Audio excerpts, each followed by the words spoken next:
I am a mama to a beautiful baby boy born in August. I work full-time while also caring for my son. My name is Paige, and I am a miraculous mama.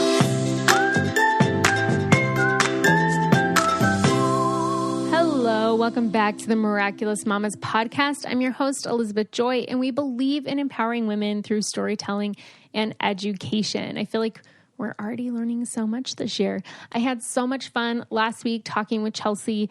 It was really great to be able to open up to her about my postpartum journey and just to get really raw and share some things that I haven't shared, things that feel scary to share out loud. Like, hey, maybe I'm a bad mom for saying this, but this is how I feel. But she made it's such a safe environment for me to be able to confide in her. And she is a postpartum coach. So if you are struggling postpartum, definitely get in contact with her. Or if you just want to prepare beforehand, get in contact with her. That's something that we don't really prepare for. You start preparing for baby and, for having the baby, and you get the baby clothes and set up the nursery. But you really have to take into consideration yourself postpartum. It's really important for those first few days to try to do as little as possible just to nourish your body and take care of your baby and yourself. I know when you have other kids, that might seem impossible to do. But it is really important to care for yourself. And then the mental load comes with it. It's pretty, I keep saying motherhood's a trip because it is. It's changed my life drastically. But it's beautiful. I'm having a great time with it. I think also I had shared last week, Jovi wasn't sleeping for weeks. She was waking up 6 times a night. But this last week, she's been waking up once or twice a night. And I know that some people are against sleep training and some people are for it. But I've been working with a sleep training coach because I didn't feel like I could just let her cry it out or do anything like that. I had a really hard time with some of the methods trying to figure out what to do and what worked for me. But I've been working with the Cradle coach, Rachel from the Cradle coach, and we came up with a way that it was gentle, that wasn't very rough, I guess. It was a couple of nights and Jovi never screamed. She wasn't, I didn't feel like I abandoned her. It was very gentle. And she's sleeping so much better, which means that I am sleeping so much better. And I feel like it just got so much easier. Last night we put Jovi down and then Vito and I watched a movie, cuddled up on the couch and watched a movie. And it was so nice because for a while, for over a month, we'd put her down and within 30 minutes to an hour, she was up again. And it was just so hard, trying to get those things at the end of the day done or just trying to connect with Vito. And I usually shower at the end of the day and get ready for bed. And then I was getting ready for bed at 11 o'clock at night. I'd be going to bed at midnight. And now I can actually go to bed at 9, 10 o'clock. So it definitely, I feel like, has gotten easier thanks to the Cradle coach helping us out. Sleep really does make a difference, and there's so many different resources out there, and I know it can be overwhelming, and that's why I just really loved talking with Chelsea last week, just how she was saying the importance of validating your experience. And I just want to remind you guys, if you have a mama friend who's sharing with you what she's going through, just to validate her, not to immediately be like, oh yeah, I did that, but just kind of sharing your experience. There's definitely space and a time for that, but making sure that when she's sharing hers, that she feels heard and validated. Oh yeah, that 4-month sleep regression really sucks. I remember that. How are you doing? And then even being like, can I give you some pointers that help me get through it? Or, then you can kind of connect, but being able to validate somebody who's in it is so, so important. Cause I feel like in this motherhood community, we often, we shared it last week, community by commisery. building relationships in our community. Oh yeah, this sucks. Oh yeah, I've been there. Oh, wait till the 6 month, whatever. Then it really sucks. And, and we're just trying to take it one day at a time. It's like, let me rejoice in my victory right now that I know there's going to be nights where Jovi doesn't sleep. I know that, she's already started teething. She's going to have other sleep regressions, but let me just rejoice in the fact that she is right now and feel good that she's sleeping. I'm sleeping. I feel like I can take care of other things, get some stuff done around the house and some work done and be proud of that before the next, sleep regression and poop hits the fan. So just a reminder to, nobody's done that to me, but I just know that it happens. So just a reminder to be validating other moms and connecting with them and helping build each other up in that community. And it's not a comparison for who has it worse or, you guys know what I'm saying. Anyways, today's episode, guys, I'm so excited because I have Brooke from Good Mylk on, and we've never had an episode talking about milk on here. I know a lot of mamas who listen use milk alternatives, and we're going to be talking about that because I know that there's conversations on, is cow's milk good for you? Is it not good for you? But when you dive into alternative milks, people aren't even talking about that. And there is a whole load of crappy ingredients in your almond milk at home, in your alternative milks at home. It's just weird that a handful of almonds is packed full of healthy fat and protein, but you look at a carton on a thing of almond milk and there's hardly any nutritional value in it at all. So was that 2 almonds in there in a whole carton? What is it? But we have Brooke and I have a really good conversation kind of talking about milk alternatives. And I've tried Good Mylk. It is absolutely delicious. Their oat milk is amazing. And then this last week, I actually made my own almond milk. It wasn't as hard as I thought it would be. And it tastes delicious. Vito was so skeptical, but I have him hooked on it. I put a little bit of dates, some stevia, and some cinnamon in it, and it was delicious. I'm planning on making more. The only thing that does suck about it, I have to be honest, is it's already almost gone. I just made it yesterday, and it's almost gone. I can make 3 or 4, 4 lattes out of 2 cups of almonds, I guess. But I want to look into other ones because I also know almonds aren't the most sustainable either. But I was proud of myself for at least trying it and doing it. And I continue to do it again, maybe with a different type of nut milk. All right. We are going to take a quick break to talk about Birth Defects Prevention Month because March of Dimes is the leader in the fight for the health of all moms and babies, and it is observing the National Birth Defects Prevention Month in January 2021. Each year, the March of Dimes partners with the U.S. Center for Disease Control and Prevention to generate awareness among women of childbearing age, families, and healthcare providers about actions that they can take to help prevent birth defects. Birth defects affect about 1 in every 33 babies born in the United States each year and are a major cause of infant death and long life disability. We know that not all birth defects can be prevented, but we also know about things that can help increase a woman's chance of having a healthy, full-term pregnancy and a healthy baby. The theme for Birth Defect Prevention Month in 2021 is Best for You, Best for Baby. And you can follow and share the hashtag best, 4, you, best, 4, baby messages on social media platforms. Making healthy choices now is important for women as well as for the babies they may have this year or in the future. Here are 5 tips to help women be a healthy mom and to have a healthy baby. Number 1, taking a multivitamin containing 400 micrograms of folic acid every single day, even before you become pregnant.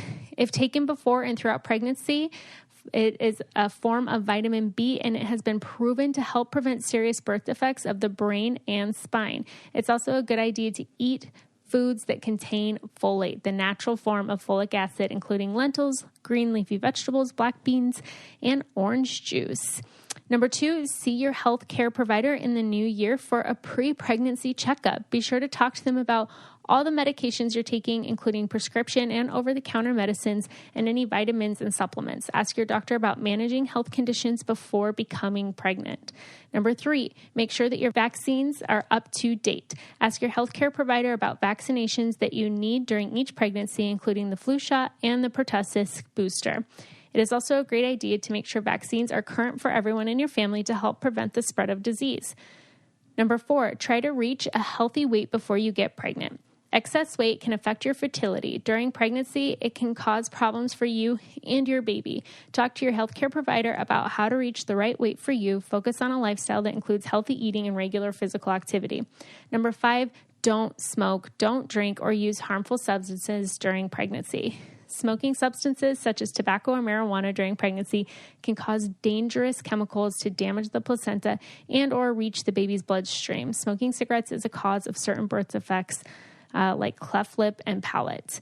No amount of alcohol has been proven safe during pregnancy, and opioid use in pregnancy can cause neonatal abstinence syndrome and premature birth in babies. If you need help to quit, talk to your healthcare provider or contact smokefree.gov and the Substance Abuse and Mental Health Services Administration.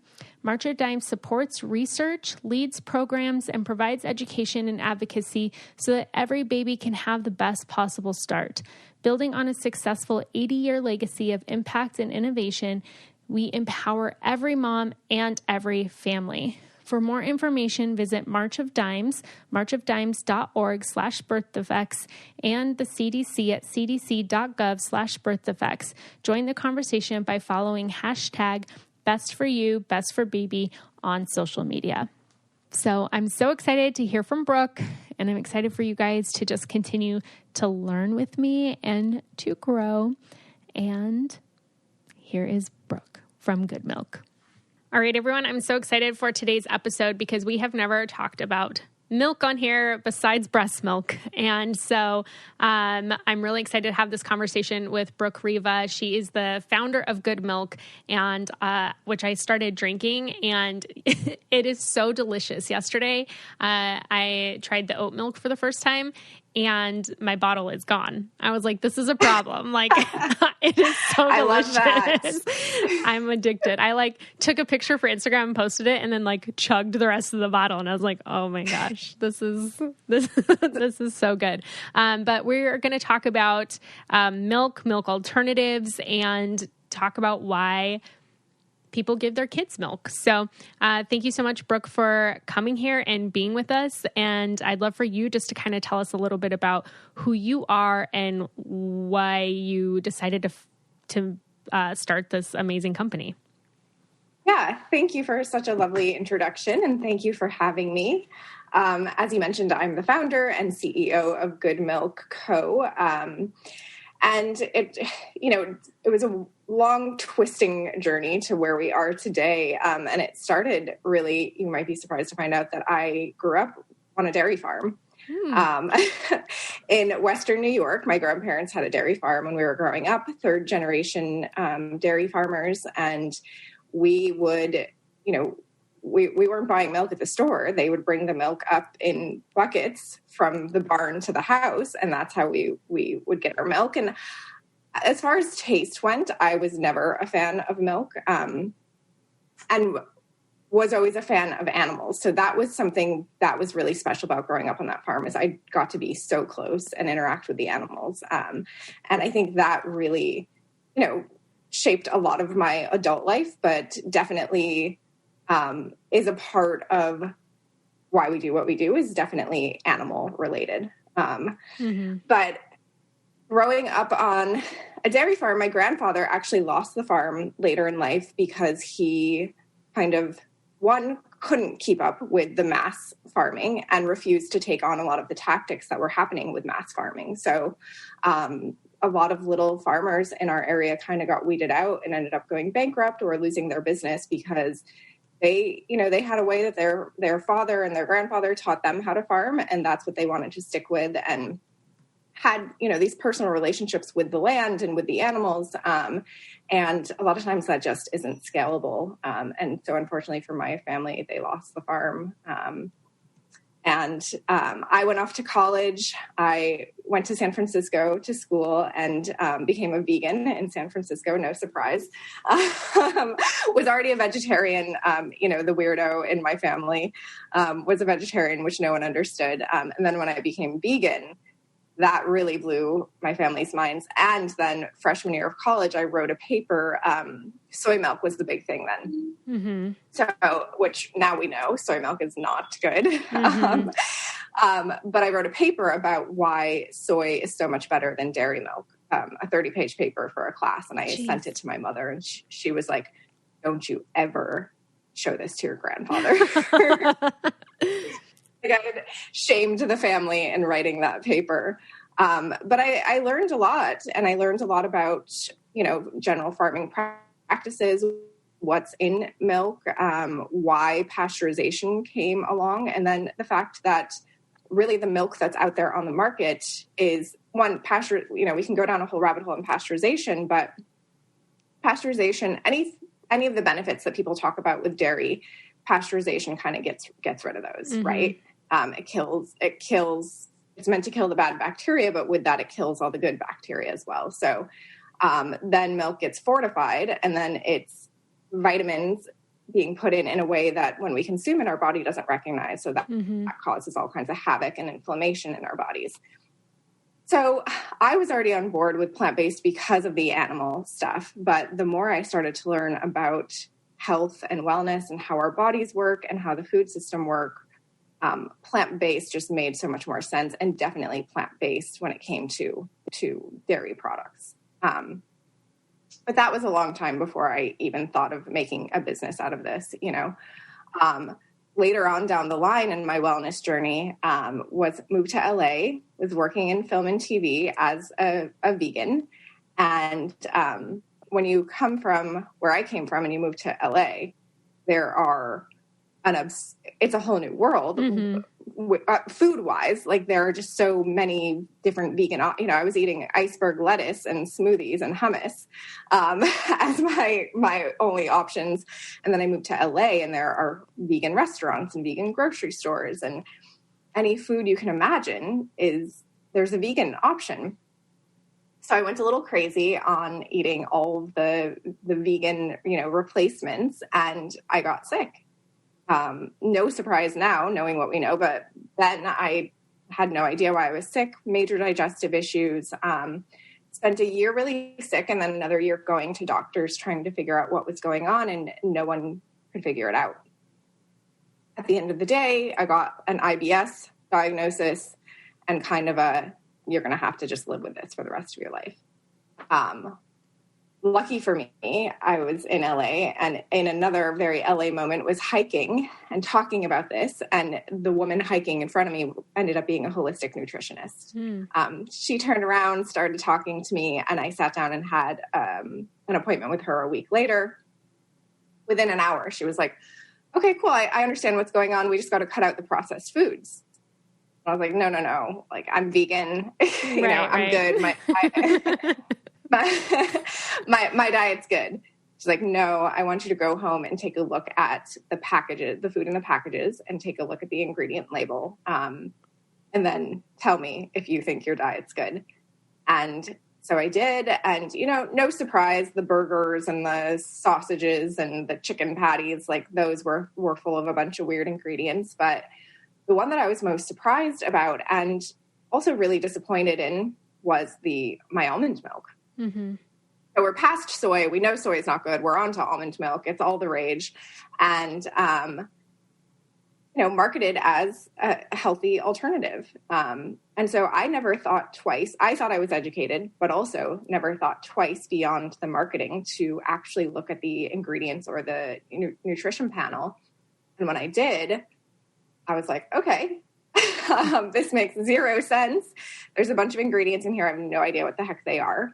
Then when I look at the nutrition, like, as a vegan, you're coached up on making sure you get enough protein and healthy fats. So I knew almonds and walnuts had a lot of protein and healthy fats. And the almond milk in my cupboard had hardly any protein. It had like 1 gram of protein. I was like, okay, that doesn't make any sense. And then it also probably should have been a red flag that this liquid can sit in my cupboard for, 2 years at a time and not have to be refrigerated. So it's like, okay, what are my options? I'm not going back to dairy. And I literally Googled and found like a YouTube video on how to make homemade almond milk. And so I did it. I got the tools. I already had a blender, which I had already had a Vitamix, which I thought was going to be my biggest kitchen purchase ever. Like it was a big deal when I purchased my Vitamix. It was expensive. It was like I was like counting on the lifetime warranty to really last me a lifetime. Little did I know that I'd be buying, hundreds of thousands of dollars worth of kitchen equipment in the future. But so I got the tools, made the homemade milk, and was blown away by the taste. As you experienced, and I'm sure you've had homemade milk before you had our products. But it's just this creamy, fresh, like it's just so delicious.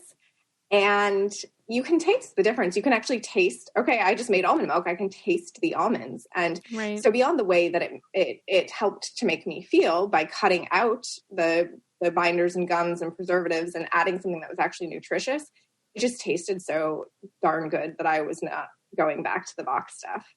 But as anyone who's made homemade has probably experienced, it's kind of a pain in the butt. Right. It's pretty messy. And it takes a bunch of time. You have to soak and sprout the seeds or the nuts the night before. And so it's like a 2-day process. And then if you have a husband like I do, as my boyfriend at the time, they chug it all in one sitting. They act like it was no effort and they just take it all. Yes. So that's what I was experiencing. I was like, dude, it just took me 2 days to make that milk. And I know it's delicious. I want to chug it, but it needs to last. And it's gone. So like, okay, this is maybe something that I can do. I was young and no kids and like had some time on my hands, but this is not really something most households can do, as far as the time and energy it takes. If you have multiple credit cards, you know that tracking multiple balances, due dates, and website logins can be stressful. And Upstart makes things simple with one monthly payment in one place. I know that for all my different logins, I'm constantly like, crap, what is the password for this one? But Upstart makes it so much easier. It is the fast and easy way to get a personal loan to pay off your debt all online, whether it's paying off credit cards, consolidating high interest debt, or funding personal expenses. Over 500,000 people have used Upstart to get a simple fixed monthly payment.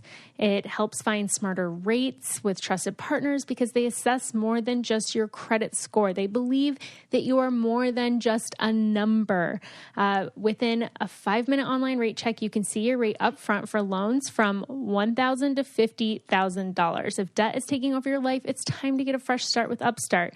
Find out how Upstart can lower your monthly payments today when you go to upstart.com/mamas. That's upstart.com/mamas. Don't forget to use our URL to let them know that we sent you. Loan amounts will determine based on your credit, income, and certain other information provided in your loan application. Go to upstart.com/mamas. So living in LA, the other thing that was great was there's a lot of opportunity in LA and a lot of opportunity for food businesses. And so I had been a huge fan of the local farmers market. I went and asked if I could set up a booth at our local farmers market. And I did. And I just showed up with what you got, the quart bottle, the glass bottle of my almond milks. And we sold out within the first hour on my first day. Yeah, it was really, I had that moment like before we opened, like the minute that they go around and they're like, okay, the market's open. And I just had like about 45 seconds where I was like, oh shit. Yeah. Like, what if this doesn't work? Does anyone care about this product? And we're doing it the best you could possibly do. It's all organic. It's soaked and sprouted. It's in glass bottles, no processed sugars. So it's not a cheap product either. It's a premium plant-based milk product. At that time, we were selling that quart bottle for $20 a quart, which you can go to the Trader Joe's and buy, processed almond milk for $2.99 a quart. Right. So quite the markup. And then, the cool thing about the farmer's market is you can pour samples. So seeing people taste it, and it's still my favorite part, is seeing people taste it and hearing the feedback. But once people tasted it, they fell in love. And so we got our start at the local farmer's market, selling out every week. And that kind of built upon itself. We got into some local cafes in LA and kind of got into the specialty coffee scene. And once we had a pretty good following and had enough, wholesale customers, I was like, okay, we've proven that there's demand for this in our local community.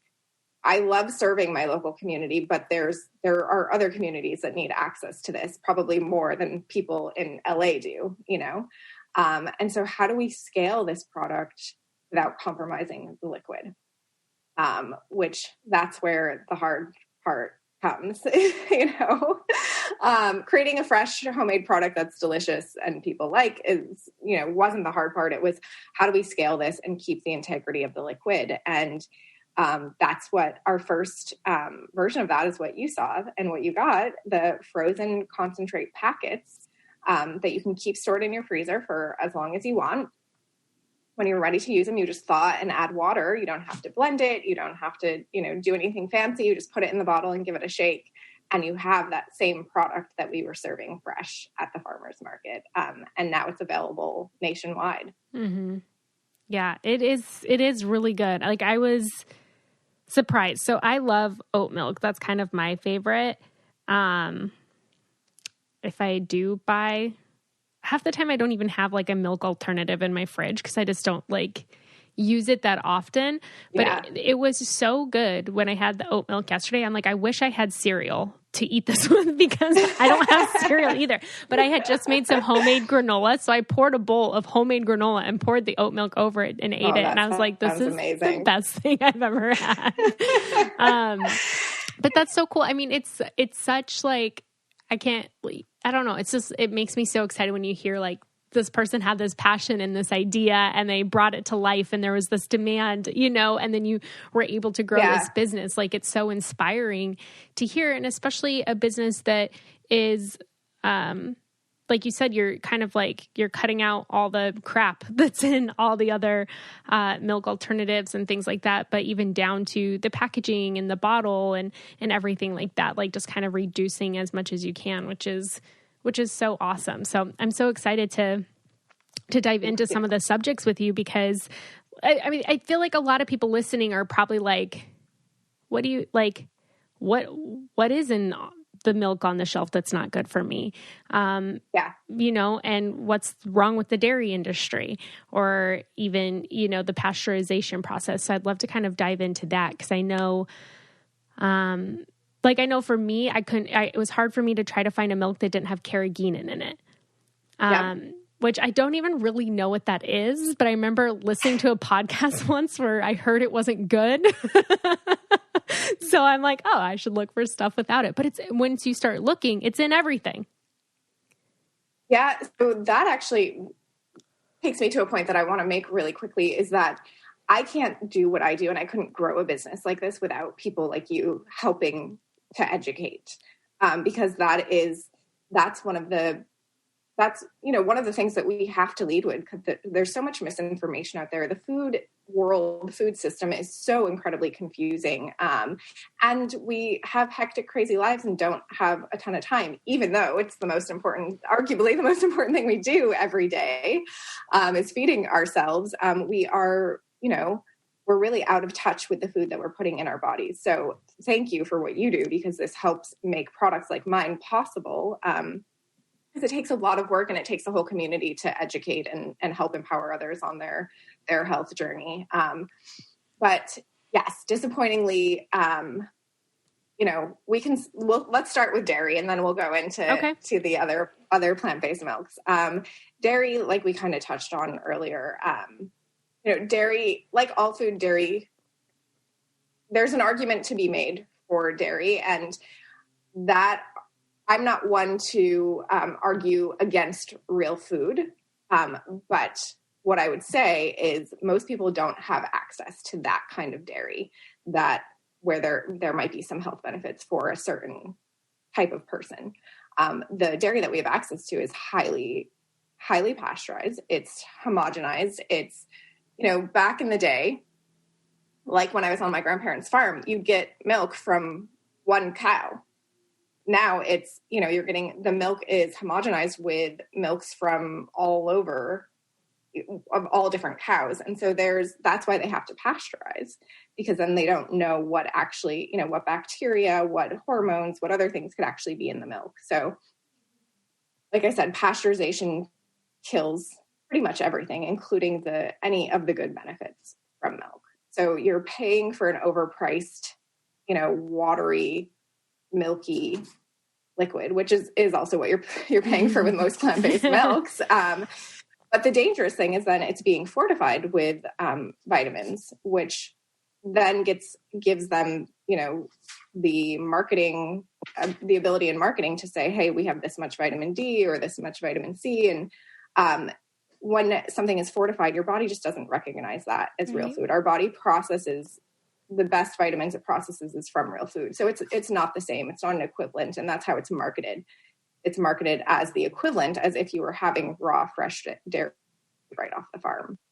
And not to mention, look how many people are, over 70% of the world is actually lactose intolerant. So that should be a sign, right, that maybe we shouldn't be doing dairy. And then there's just the overconsumption, certainly in the US, the overconsumption of dairy and needing to have it as a part of every single meal. So dairy, we actually, as a company, we don't talk a ton about dairy because my biggest gripe is from my own journey.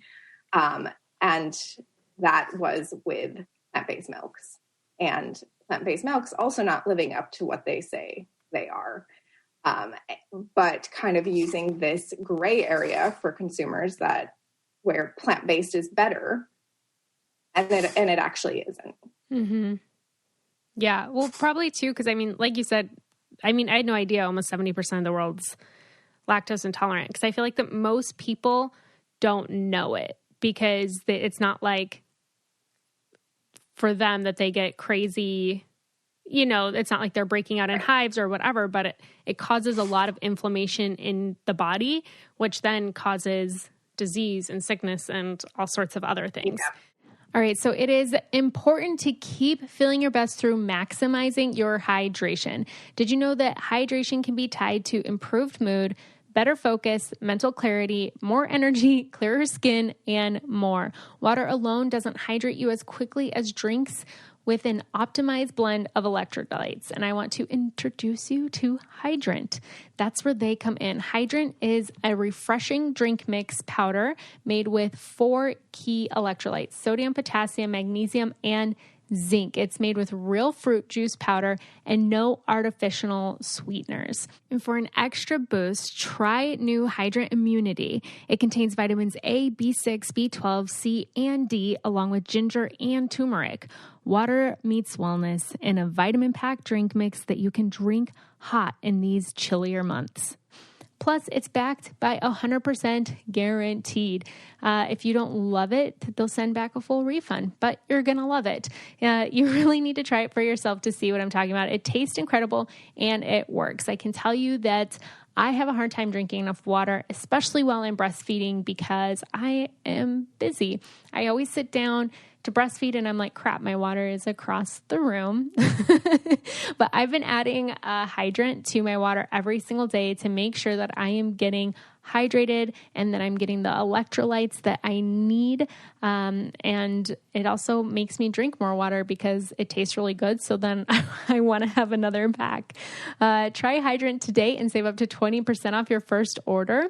What are you waiting for? We've got a special deal for the listeners. To save 20%, go to drinkhydrant.com/mamas or enter our promo code MAMAS at the checkout. That's drinkhydrant.com/mamas and enter promo code MAMAS for 20% off your first order.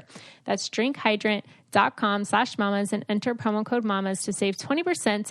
And we thank them for sponsoring the podcast. hydrant, where water meets wellness. So I do eat some cheese. I just bought vegan cheese this last week, though, that I was excited to try. I haven't tried it yet. But I know for me at a young age, dairy was not good. Like I could see a difference in myself in high school. And that's when I first knew, like, no, this isn't really good for me. And if I have it in small amounts, I'm okay, but I could not eat ice cream. If I ate ice cream, I would be destroyed. So, yeah. Or like something, or just if I drank a glass of milk, I would be destroyed. But as a kid, it's hard to know that feeling is related to your food as well. My husband jokes, like, he's like, oh, up until, 15 years ago or something, he was like, I thought that that's just how you felt. Like, you ate and you didn't feel good after you ate. And that was like how it went, and I think that is how it is for a lot of people. Yeah, that's true. While we're on the dairy subject, I would just kind of love to talk about, the whole, when your kid reaches a certain age, you give them milk because it has vitamin D and calcium and like the calcium that's in milk, like you're saying, like your body really can't absorb and use. So the best source of calcium is going to be from broccoli and, like food sources. Yes. So I would love to kind of talk about, because most people probably listening are thinking, but I'm supposed to give my kid milk. My kid reaches a certain age, they need to have milk as part of their nutrition and daily diet. Yeah, it's such a confusing thing. And unfortunately, broccoli doesn't have the same marketing budget as the dairy board does. And so that's a lot of what it comes down to really is the dairy board has the money and had the money and were very smart early on to market their product in that way. Mm-hmm. I mean, if you think about a category of food as a whole, like compare dairy to, fruits and vegetables or broccoli, like we just did, none of those have this, have ever had a marketing campaign like the Got Milk campaign, right? Do you remember that campaign? Yeah. I mean, I think it might even still be active. Celebrities. It's a phrase that every single person potentially in the world knows, the Got Milk, and can see the text and with the little question mark and, the milk mustache. Like, there has been a lot of money and intelligent people that have gone into making us believe that we need dairy for those specific reasons.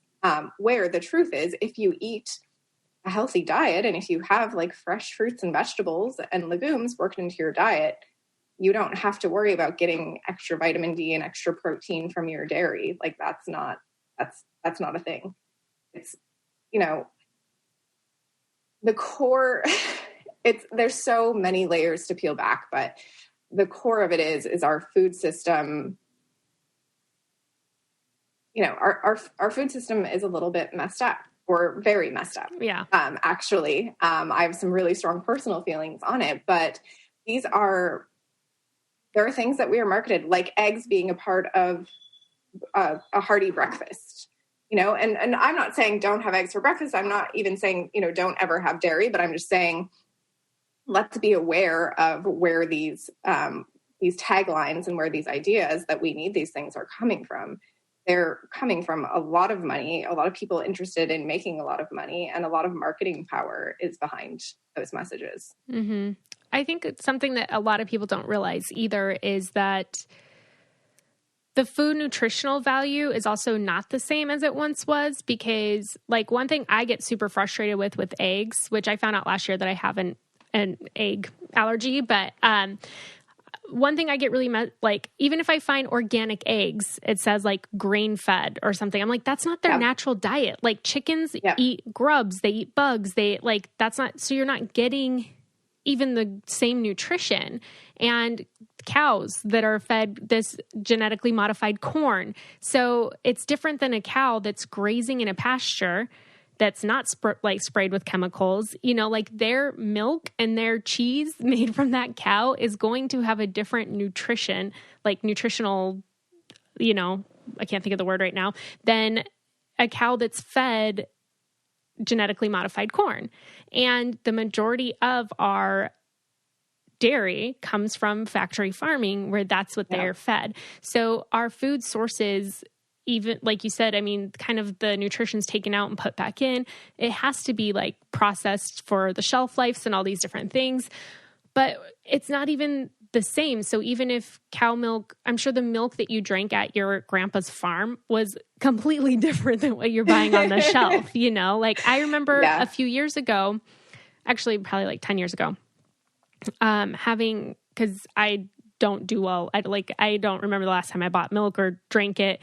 But my sister had raw milk and I tasted it and I was like, oh my gosh, this is actually good. Like it's different. Liked it. But it's so spoken out against, like it's actually illegal in so many states. And so it's like, I don't know why, you know, like, because it's not, because they can't regulate it basically. So, you know, I think that that's also just kind of like another aspect of it that people may not understand, is that you have to look at what that food source is even eating. You know, if they're not feeding them the right foods, then you're missing out on all that nutrition each step of the way. Yeah, it's very complicated. And, you know, it's something similar to the system, you know, our medical system, where we've kind of been like, okay, cool. You're the doctor, you know more than me about my own body. You tell me what's going on, without empowering ourselves to understand, you know, and figure out how our bodies work. It's the same thing that we've done with food, is where we trust, you know, we trust the information coming into us without thinking for ourselves or doing any research for ourselves. And that information is coming from people who are making money off of us. And they don't care whether what they're doing is good or bad for us. They'll do whichever makes them more money until we demand them to do something different. And so that's a big part of what we hope to do, is kind of tease people's curiosity in food and understanding how it impacts their daily life, and, you know, get them to think a little bit more, give them information, and be a brand where it's one less thing that they have to think about. They know that we are incredibly transparent and we're doing everything to the best and highest quality, so they can buy good milk and without having to think twice or, you know, spend time on us. So it's, the stuff that goes on in the food system is really heartbreaking, but people are becoming more educated. And if you are going to consume things like dairy and meats, that is where you should start, and make sure you understand the quality of what you're getting and try and buy locally. There are a lot of really cool, like local CSAs, local ranchers, you know, making their meat accessible, and they're incredibly transparent. And, you know, there are right ways to do it, and they're being done. It's just a matter of finding it and getting access to it. And the hard thing with that too is also, a lot of times there's a more expensive upfront cost. So you can tour a farm and buy a quarter of a cow, and you're going to pay $1,000, you know, but that's also meat for the year, you know, like, so you have to like kind of take that into consideration too. That you might pay more upfront, but it will last you. Like, then you don't have to go shopping for beef for the rest of the year, you know? Well, and I like that word upfront, because we kind of talk about that a lot. Is like, yes, you might be paying more for the food you put in your body, which is the most important thing you could do. But hopefully you're saving a lot of money on medical bills and, you know, things down the road that you'd be paying for because you're sick from the food that you're consuming. Yeah, so. I know. All right, we're going to take a quick break to talk about our mental health. You guys know that BetterHelp is one of my favorite partners for this podcast, because I truly believe in what they are doing. They make it convenient, confidential, and easy for you to take control of your mental health today. I know that motherhood can be very overwhelming. Parenting, work, and just adding more things onto the pile can be overwhelming. It can lead to anxiety, depression. There's so many things that we have on our plates, not including 2020 and 2021, the stuff that has happened. But BetterHelp creates a safe place for you to match with your own licensed professional therapist. And you get to connect in a private and safe environment and communicate in whatever way is most convenient for you. You can set up texts, emails, phone calls, video chats, however you feel comfortable. So if you are facing depression, stress, anxiety, having trouble sleeping or dealing with relationships, trauma, conflicts, grief, BetterHelp is there for you. Anything you share is always confidential. It's convenient, professional, and the best, it's affordable. In fact, so many people have been using BetterHelp that they're recruiting additional counselors in all 50 states. I want you to start living a happier life today. And as a listener, you'll get 10% off your first month by visiting betterhelp.com/mamas. Join over 1 million people taking charge of their mental health. Again, that's BetterHelp, HELP.com/mamas. I need to, my husband thinks I have a supplement spending problem.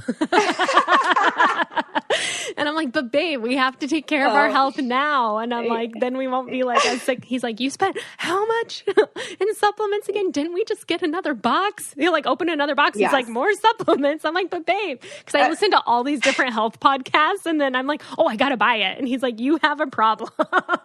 Well, I'll tell you something that I haven't shared publicly, but I guess it's been 2 months now. 2 months ago, I was diagnosed with Lyme disease, chronic Lyme disease. And it had been taking me down like really hard, like days where I couldn't get out of bed, just symptoms, awful symptoms where like just, really impacting my day to day. And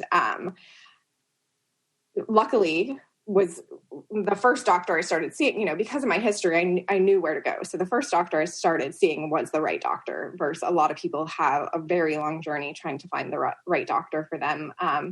And so she got me on, supplements. Unfortunately for this, I do have to take some antibiotics because the bacterial infections are just so intense that you have to kill them. Mm-hmm.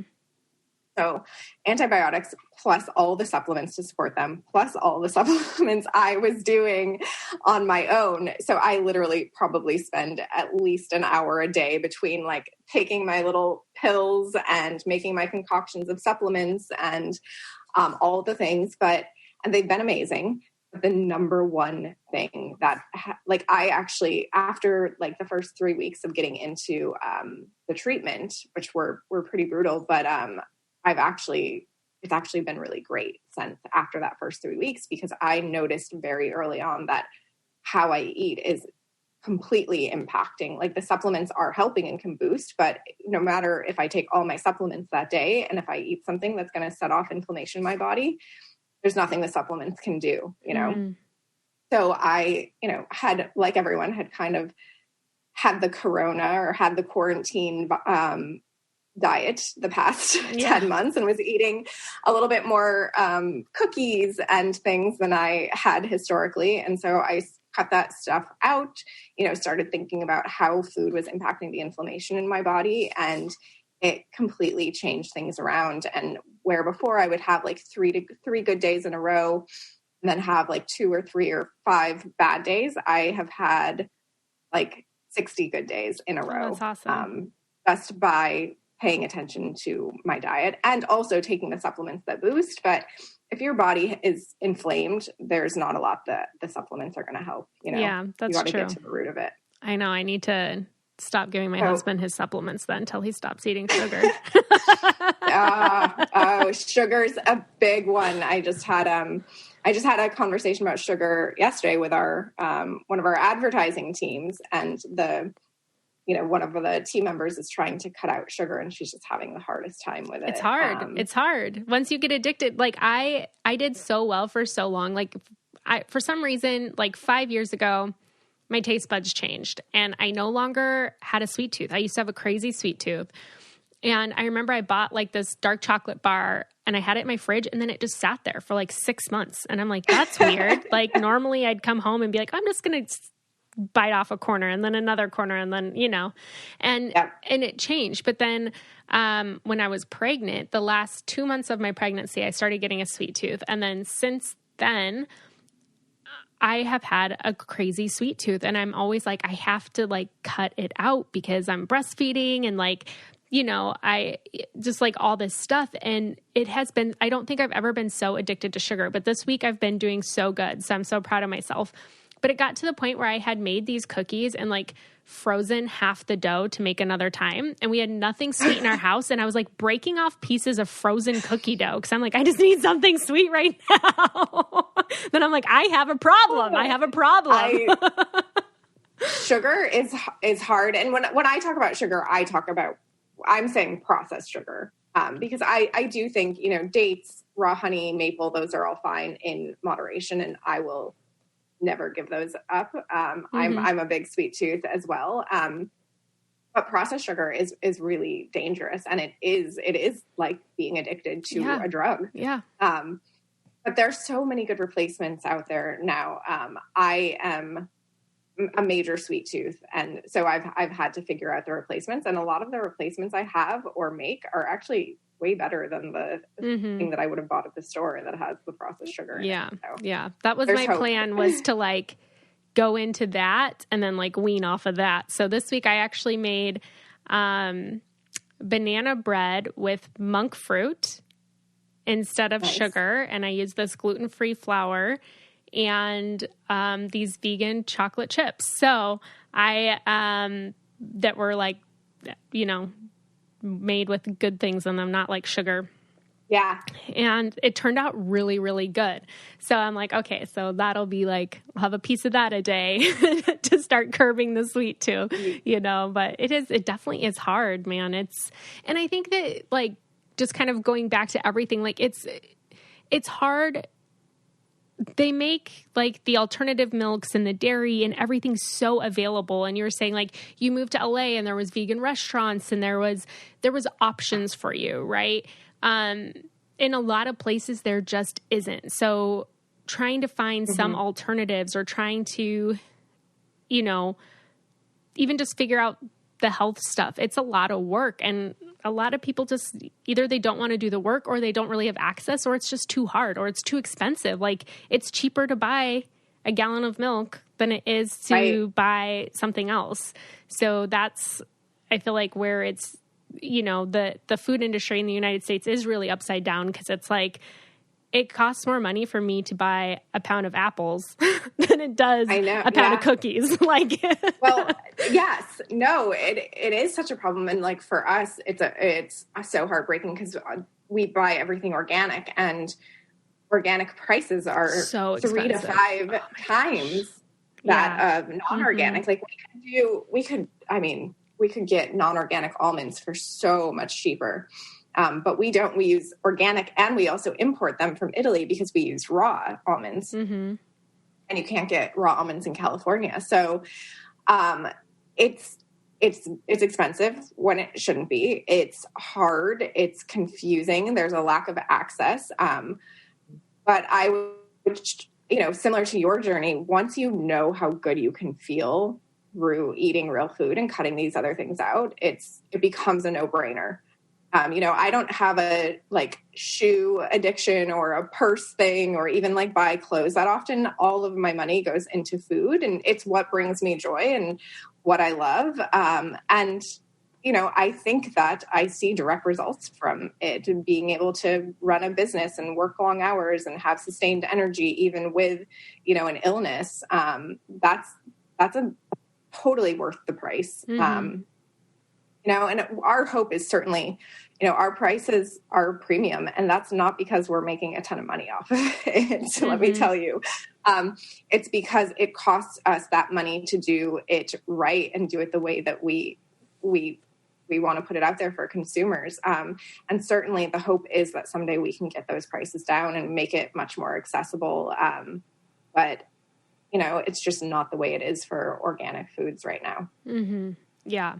All right. So we all shop online, and we've all seen that promo code at the end when you check out that daunts us. It's like, crap, do I have a code for this? And then you're frantically Googling to try to find discount codes. But thanks to Honey, manually searching for coupon codes is a thing of the past. Honey is the free browser extension that scours the internet for promo codes and applies the best one that it finds to your cart. And it supports over 30,000 stores online. So how it works is you're shopping at one of your favorite sites, and when you check out, the Honey button drops down, and all you have to do is click apply coupons. And within seconds, Honey searches for coupons that it can find for that site. And if it finds a working coupon, you'll watch the prices drop. I've done it. I recently actually just did it with our Christmas cards that we bought. I didn't even have to search for a discount. My Honey button was there and it applied the discount for me, and it was amazing, saving me $50. And Honey has found its over 17 million members over $2 billion in savings. Holy cow. So if you don't already have Honey, you could be straight up just missing out on free savings. It's literally free and installs in a few seconds. And by getting it, you'll be doing yourself a solid and supporting this podcast. Get Honey for free at joinhoney.com/mamas. That's joinhoney.com/mamas. Now back to the episode. I would love to have you just kind of, because I feel like people listening, even though like we talked about how you don't necessarily have to give dairy to your kids, I'm sure a lot of people are probably thinking, okay, then what do you give them? Yeah. Well, this is where it gets complicated, because I wouldn't say give them plant-based milks either, unless you have access to our products or can make homemade milks yourself. Which is something we absolutely empower people to do. I'd rather, lose a customer to making homemade milk than have someone say that they can't afford it, so they have to buy the box stuff. That's one of the things that motivates me most, is thinking about this is, there's all kinds of better for you plant-based, better for you cookies, better for you candies. This milk is a staple in most people's households, especially if you have kids. And I've heard stories of people that give their 2-year-olds full bottles of milk or plant-based milk. And it's just really heartbreaking to think of, the poor little 2-year-old gut and how sensitive it is. And you're setting them up for failure later in life, while thinking you're doing something good for yourself or good for them. So that's kind of what drives us, is thinking about, this is a food that people are having first thing in the morning in their coffee, or their smoothie. They're giving it to their kids over their cereal or in bottles. And we as a society can't afford to have an option, just like a better for you option. You have to have a best option, and one that's like truly good and nourishing. So what my personal food philosophy is, just eat real food, eat as much of it as you can, and don't worry about all of the should, would, vitamins and all of those things. Certainly, now that I'm truly an adult, I do take supplements. But it's not because I'm worried about a lack in my food. And so, like I said earlier, with dairy, and to think that we need this calcium or we need this protein from it, that is completely marketing. That's completely taglines that came out of a marketing engine. You can get protein from so many places. Plant-based consumers that are, yes, even broccoli. We need to start a PR run for broccoli. I love broccoli. Poor broccoli. But I think, I don't have kids, so this is not something that I've had to worry about personally. And so I'm sure it's incredibly different. But what I've seen with some parents that I really admire is just starting their kids really early on playing with different foods and giving them the foods that they're eating, and, building their child's relationship with food early on to explore and taste different things and be excited about the bright green and the different colors that real food is, and trying the best you can to not give them the processed sugar or the processed dairy early on. So I don't have like a one-to-one replacement. You're not going to give your kids dairy, then give them this. I think has to be a holistic approach. And I talk to a lot of people who, you know, when they didn't have kids, didn't fully think about it for themselves. But the minute they find out they're having kids, that's when they start their deep dive into nutrition and wellness, because you're now responsible for someone else's gut and someone else's health. And I think it has to be something that we take more time to educate ourselves and have a more holistic approach to. Mm-hmm. Yeah. And this kind of has nothing to do with it, but you just mentioned it. Like when people have kids, that's kind of when they're like, oh, I should do all these different things. But there's so much research that says like sperm health, you kind of need to change 6 months before. Yeah. I mean, it takes 90 days for the cycle of the sperm, but, you know, starting those habits 6 months before, and for like pregnancy and eggs as well. So like 6 months to a year is kind of like that ideal time frame to like get your body healthy and to do all that. 'Cause you are passing on genetics and epigenetics to your kids. So they kind of, even just from that egg and sperm can be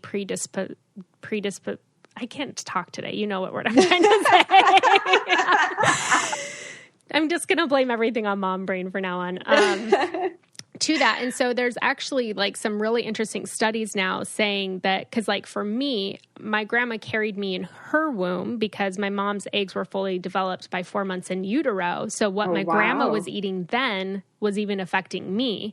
And so there's like 3 to 4 generations. And that's also plays into some of there's so many autoimmune disorders and things now, which could be a source of many different things, but a huge source is our food and is the chemicals that we've been exposed to for generations and generations now, like my generation, my parents, and then their parents. And, you know, and it's only gotten worse. And so that type of stuff is affecting fertility. It is affecting your genes. It is affecting your health. And so it's like, you have to just do the best that you can. and it's hard, but I feel like it's even harder when you're on a budget. And that's like the thing that sucks. 'Cause I remember when I was single, living in Las Vegas, working at a nightclub, making great money, I only bought all organic food. Now I can't. Like our grocery bill would be as much as our mortgage, you know? So I have to like kind of pick and choose like what I'm going to choose to buy organic and what is okay. So like, I just follow the general rule of like, if you can peel it, I'm not going to buy it organic. So I'm not going to buy an organic banana because I can peel it, you know, like things like that. And like a few other things. So it is really hard when you're like for me, I will feel conflict sometimes being like, do I buy this because like it's not organic, but I really can't spend the money on this thing that is. Yeah. And that's like where it's so hard when you're trying to like do the health thing, you know, because it's freaking expensive.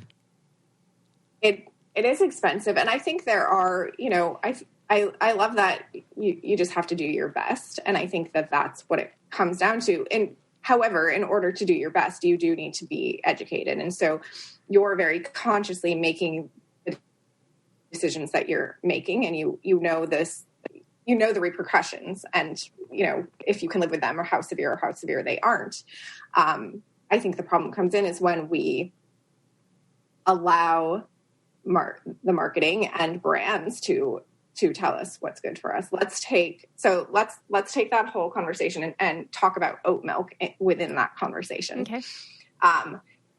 So oat milk is something that's become very popular, as you know. I love oat and milk. It, dare I ask, I mean, I know now you're a Good Milk super oat fan, but dare I ask what brand do you drink? You know what? Like I said, I hardly ever even have milk alternative in my house. So I've only bought it a couple of times, just every once in a while. And I'm like, oh, I'll get some milk or, oops, sorry. Let me edit that out. I'll start that sentence over. My husband trying to FaceTime me. Of course. When he knows I'm recording. So I've only bought milk alternatives like every once in a while. So I've only bought oat milk a few times, and it's always just kind of been a random brand. But I know what you're thinking. You're thinking Ripple. Yeah. right? Because that's like the big oat milk brand now. No, that's a good one though. We can definitely talk about Ripple. But oat milk in general. So oat milk came into the market. People got excited about it because it was something different. There's all this sustainability conversation that surrounds oat milk, that oats, don't take a lot of water. They're better for the planet, which is true at a very basic level. There's a million things you can dig into that then, kind of negate some of that. But it was wild to see how excited people got about oat milk because it's like thick and creamy and, kind of was the closest thing to dairy. But people could feel good about it because it was plant-based. So they thought it was healthier for them, healthier for the planet. When you start to dissect oat milk and when you look at 99% of the oat milks on the market, we'll start with the fact that most of them are not organic. So why is that a big deal? Big deal because that means oats are farmed a little bit differently. So oats are dried before they are clipped, or I don't know what the farming language is, but before they're removed from the field. And when they're not organic, that most likely means that they use glyphosates, which are a pesticide, which they're already using in the growing of them, but they use glyphosates right before they harvest them again in order to kill and dry the oats. So within a week of harvesting, they're getting this heavy dose of glyphosate, which is a pesticide. It's basically the main active ingredient in Roundup. Yeah. A known carcinogen, known to cause cancer. And it's all actually kinds of other been, issues. For people listening, it's been outlawed in countries because of, it recently got outlawed in Nicaragua because the farmers were getting cancer. It is really bad. Yeah. So that's another thing that we talk about is okay, so maybe you don't care about your health, but you're it's killing the farm workers, their families. It's in the air. If there's a school or playground in the area, the way that they spray these fields is usually with a plane that goes over and sprays the glyphosate. So, it's contaminating the air, the water. But this heavy dose of glyphosate gets poured onto the oats right before harvest to kill them. Then they're harvested and turned into oat milk, which is a highly concentrated amount of oats. So that also means it's a highly concentrated amount of glyphosates and pesticides. That's one of my main issues with oat milk. 2, the oat milks on the market, the way that the oats are processed basically turns them into acting the same way in your body as a white sugar would. So there are studies out there, you can Google it, that say that you're better off having a glass of Coke than you are a glass of oat milk. Oh my gosh. As far as the way that the sugars impact your body. Whoa. So I got goosebumps when you said that. It's wild. Issue 3, the most popular oat milks on the market have vegetable oil as their second ingredient. So for most of them, it's canola oil. Most of us already know canola oil is not healthy for us. In fact, it's incredibly inflammatory. And most of us, I think, would not choose to have a shot of canola oil with our breakfast.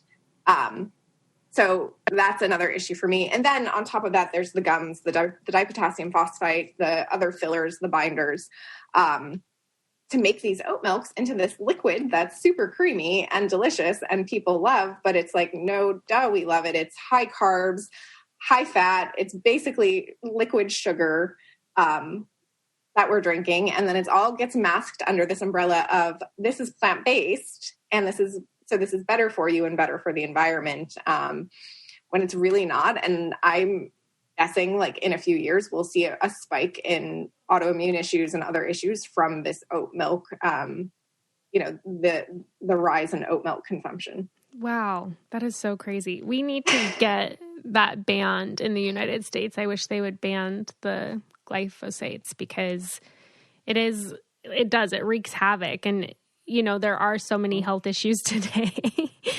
Oh, that is so crazy.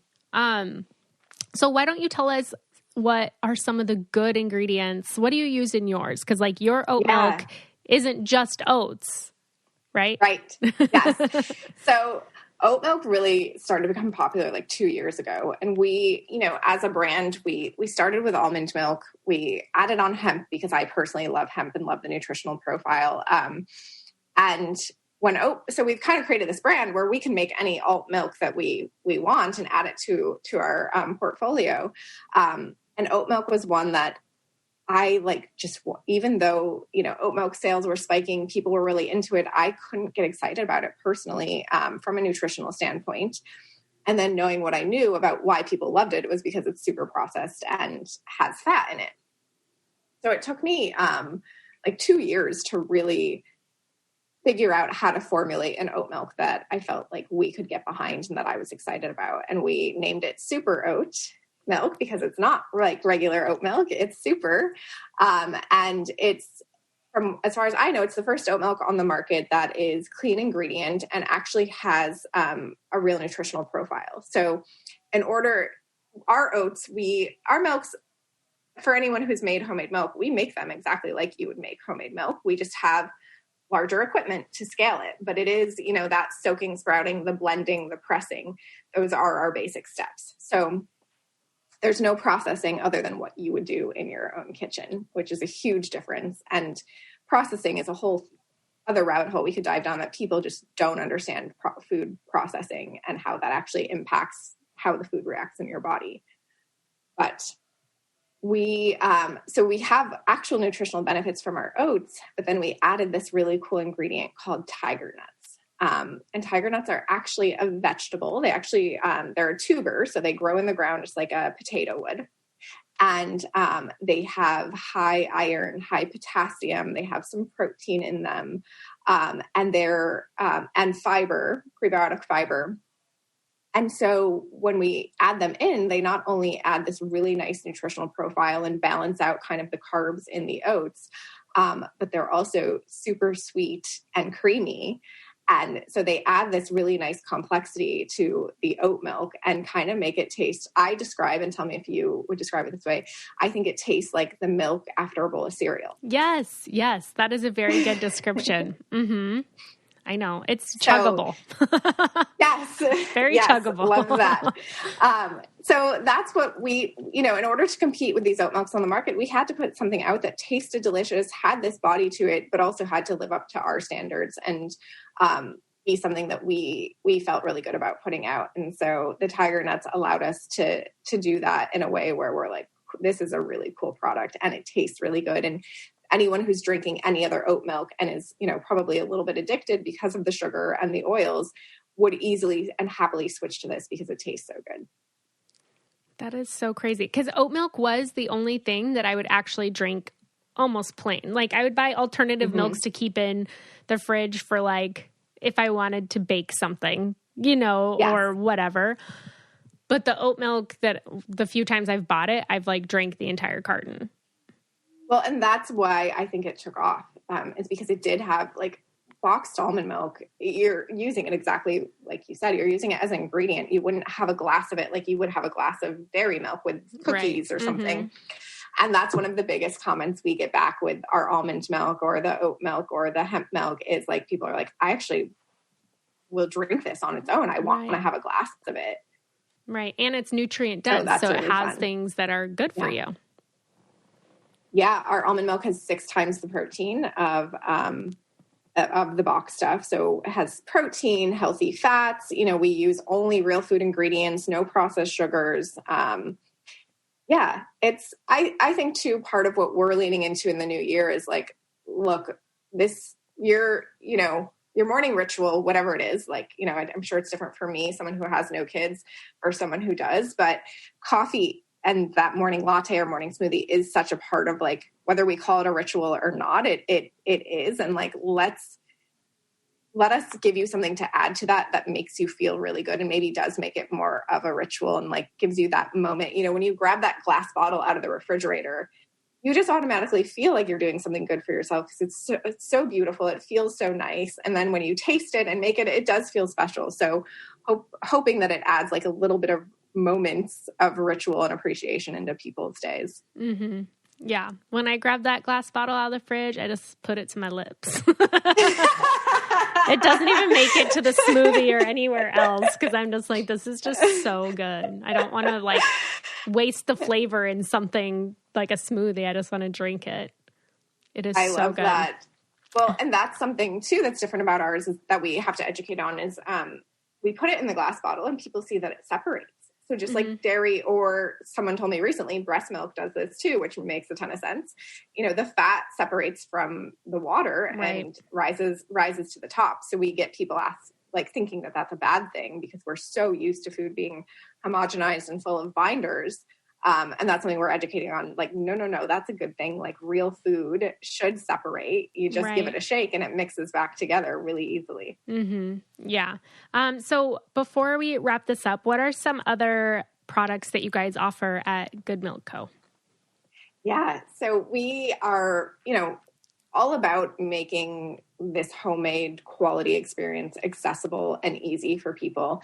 And so once we kind of put the frozen on the market, I felt good about that. I was like, cool, but it's still not, you still can't take it with you in your purse, and that's where we started to create a powdered product. I looked on the market and was like, whoa, there's no clean ingredient powdered almond milk. Mm-hmm. Well, quickly found out that's because it's really difficult to do, especially without using maltodextrin or any other kind of ingredients. But we finally got there, and we have our almond milk creamer, which is in powdered form. So it's shelf stable without adding anything to it. The reason it's shelf stable is essentially because we extract all the water.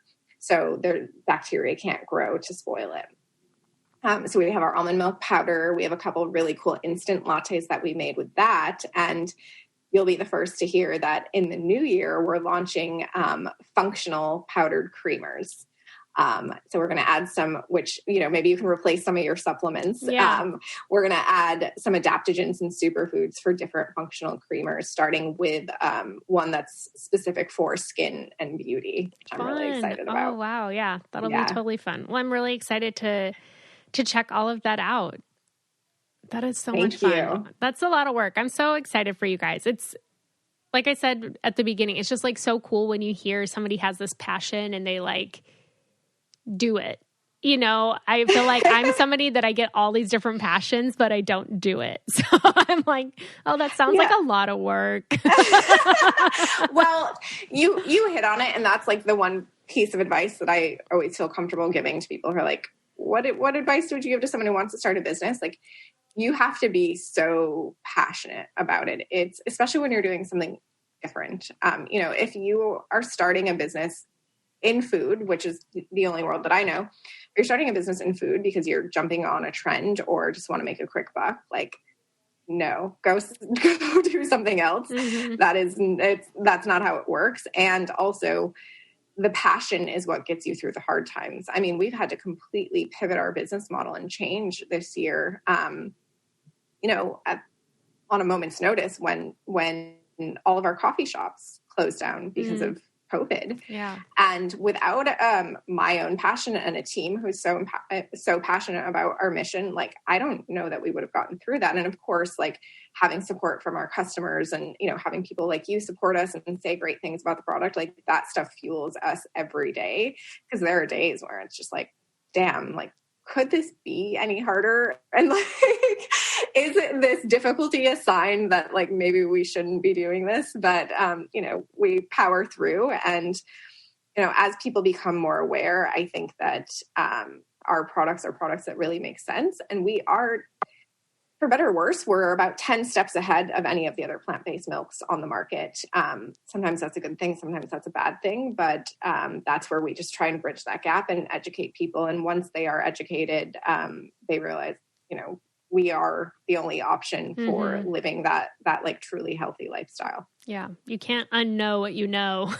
Exactly. Yes, exactly. And that's, for us, educating is such a powerful tool. And it's my passion also. Like, you can probably name the top 5 things you've ever learned that like have completely changed your life. And, empowering yourself to know more about food, we'll absolutely do that. So a lot of times we lead with education just because that's what I get most excited about, you know, and that's what I want to just share any information I have with people. But absolutely, once you know, you can't go back to not knowing, and most people will then, you know, make better decisions. Mm-hmm.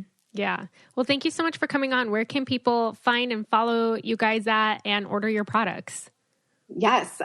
So we ship nationally from our website, which has been so fun this year and really cool, just to see people from all over the country ordering our product. And that's at goodmylk.co, and you spell milk with a Y. So GOODMYLK.co. And then you can follow us on Instagram. We have a lot of fun on there. We do a lot of educating through Instagram, and that's just at goodmylk.co. Mm-hmm. Awesome. Thank you again so much for coming on, Brooke, and educating us and teaching us all about milk alternatives, and your company. So thank you so much. Thank you. I had a lot of fun. All right. Who is going to try Good Mylk out there, and who is making their own milk out there? I was completely shocked by the oat milk statistic and really sad because I love oat milk. But I really don't want to load my body with all the glyphosates because that stuff is not good for you at all. I've done a lot of research on it before and cut out other products that contain it, like some oils and some other things, but I had no idea it was all over the oats. I mean, it makes sense.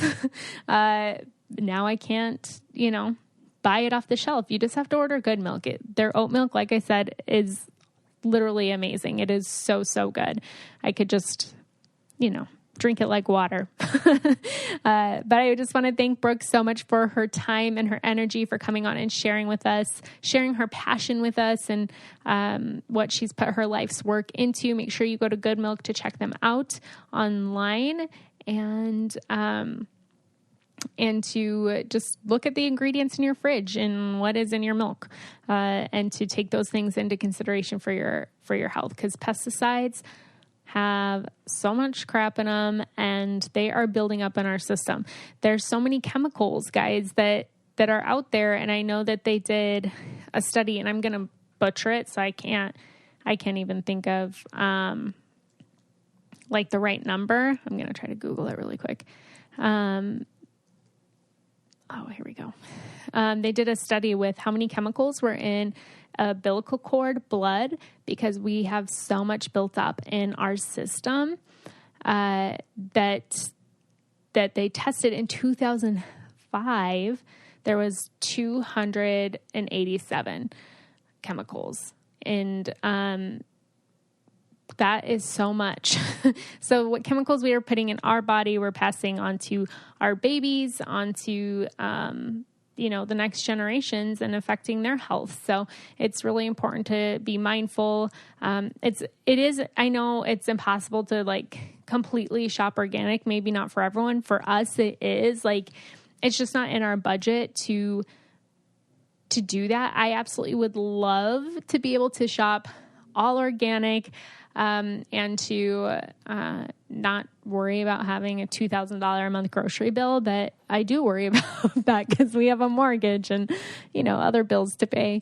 But looking at the Dirty Dozen is a good start. So if you Google the Dirty Dozen, it shows on there the most important fruits and vegetables to buy organic, because they are the ones that are sprayed with the most pesticides. And making sure that you do, if you can't buy organic, making sure you're doing a fruit and a veggie wash. I always throw everything into the sink when I get home and soak it in water, some apple cider vinegar, and baking soda just to kind of cleanse it. And then I use a veggie scrub from Norwex. I have their veggie scrub cloth to kind of scrub everything down. But I'd really like to get into gardening, trying to be more sustainable. And then Vito and I are looking into buying a cow from a farmer here to get our meat that way, from a farm where we know that they're eating good, that they're not eating grass that's sprayed in chemicals or genetically modified corn. And it is an expensive upfront cost, but it ends up being not that bad. for the year. So, I mean, there's a lot of different things that you can look into to try to make some of those changes. I also have to tell you guys really quick about, Pluck.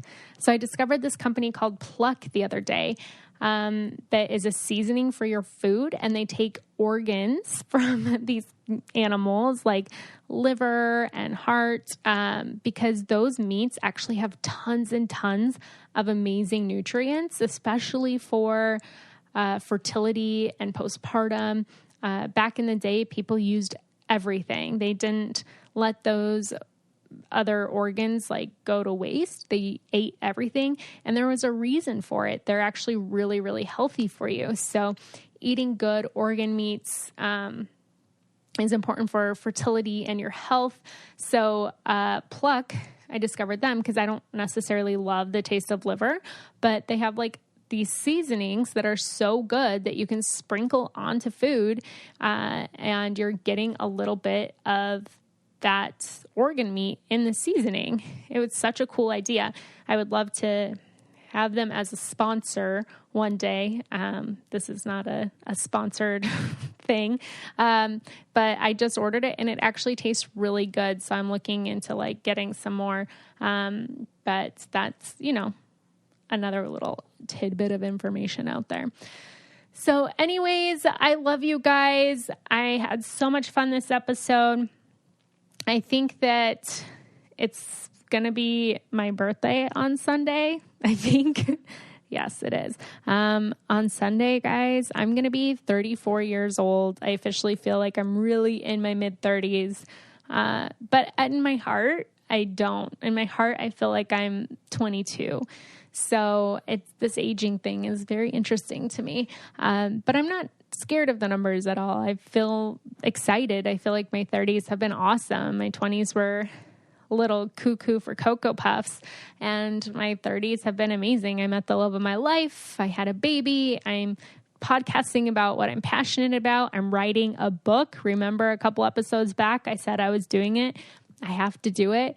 So I'm saying it again because I haven't been working on it, and just really connecting and with people that I love and continuing to build relationships. And I feel like just my 30s have been amazing so far. So all of you listening who are 34, I will be joining you on Sunday in that age group. I hope that you guys all have a good week. Be kind, be loving, try to nurture yourself in some way that you can this week. Do one little thing for yourself, whether it's, just taking a walk without your kids, or I miss going out. I actually loved going to like the movies by myself or going to dinner by myself. I'm that weird person, but I haven't been out to eat in months. So, maybe Vito and I will go somewhere for my birthday. But just try to do a little something for yourself this week to love on yourself and to, reconnect and let yourself know that you're doing an awesome job, that you guys are miraculous mamas. All right. I love you. Talk to you next week. If you want to be the most interesting person at the cocktail party, well, hop on over and listen to the Brain Candy podcast. Our award-winning content will have you laughing while you're learning. We read all the best articles, books, and studies and keep up with new TV shows, documentaries, and pop culture. And then we cram it all into 2 shows a week. Conspiracy theories, cannibal rabbits, unsolved mysteries, the history of the Walkman. There's something for everyone. The Brain Candy podcast. Find our link in the show notes. Or simply search for the Brain Candy podcast on your podcast app.